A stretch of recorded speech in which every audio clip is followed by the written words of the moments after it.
في مره جمبري، مره صبيط، مره سمك مقلي. طب انا مش هصور كل يوم نفس اليوم، يعني مش هصور كل يوم نفس الغدا، يعني مش هقعد اصور الغدا. بس بجد الاكل حلو جدا، البول حلو، البار حلو. البار المشروبات الحلال بتاعتنا، ده اللي انا اقصده. لان انا كنت واخد كل اختبار حاجة 10 عليها مشروبات اسم وسناكس الأكل كده. بتاعها.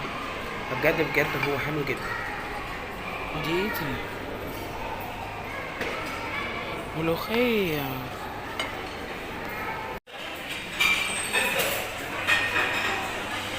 ايه؟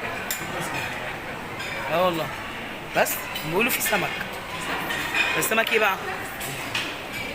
عين شكله كده مقلي، بولتي.